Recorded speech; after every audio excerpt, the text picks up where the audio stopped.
I'm William Heyne. My passage comes from Dickens's Pickwick Papers, Chapter 8. In this passage, the romantic Mr. Tupman professes his love for Miss Wardle, the proud spinster aunt of the Dingley Dell Manor. A fat servant boy then happens upon their adulterous kissing. This carries high importance to the plot because, as a result of this discovery, news of Tupman's courtship reaches the scheming Mr. Jingle, who then convinces Miss Wardle to elope with him rather than Tupman. This ignites the Pickwickians on an expansive chase for Tupman's runaway lover. This passage is also one of the novel's primary examples of Mr. Tupman's boyish passion and ardor for the pursuit and idealism of love.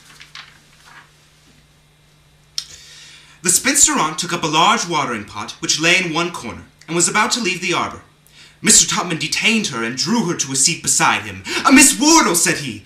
The spinster aunt trembled till some pebbles which had accidentally found their way into the large watering pot shook like an infant's rattle. "Miss Wardle," said Mr. Tupman, "you are an angel." "Mr. Tupman," exclaimed Rachel, blushing as red as the watering pot itself. "Nay," said the eloquent Pickwickian, "I know it but too well."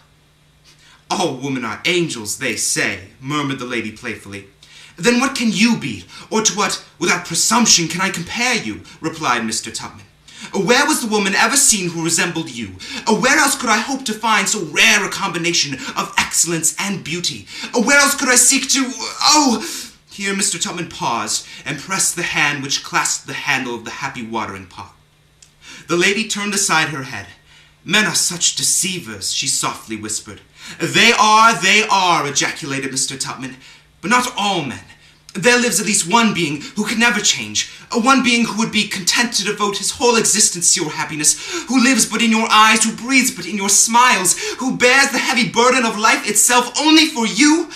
"Could such an individual be found?" said the lady. "But he can be found," said the ardent Mr. Tupman. "He is found. He is here, Miss Wardle." And ere the lady was aware of his intention, Mr. Tupman had sunk upon his knees at her feet. "Mr. Tupman, arise," said Rachel. "Never," was the valorous reply. "Oh, Rachel!"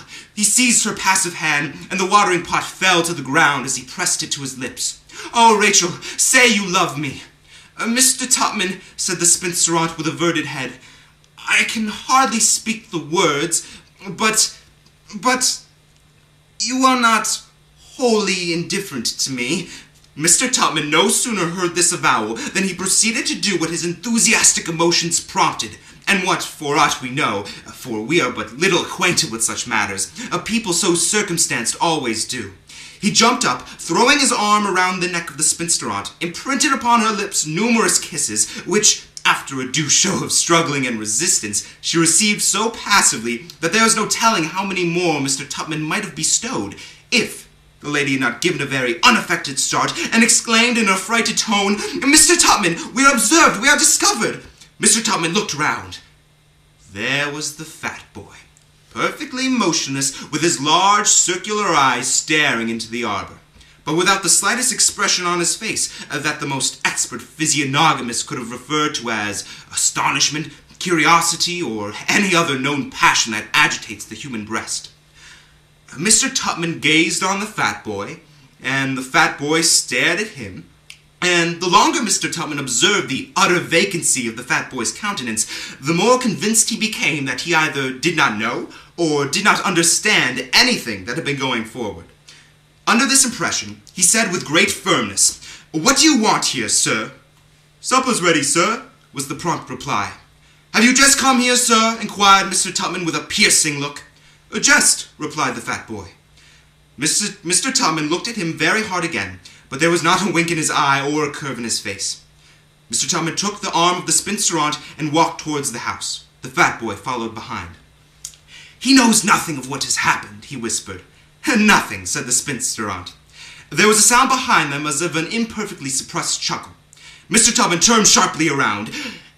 No, it could not have been the fat boy. There was not a gleam of mirth or anything but feeding in his whole visage. "He must have been fast asleep," whispered Mr. Tupman. "I have not the least doubt of it," replied the spinster aunt. They both laughed heartily. Mr. Tupman was wrong. The fat boy, for once, had not been fast asleep. He was awake, wide awake, to what had been going forward. Thank you.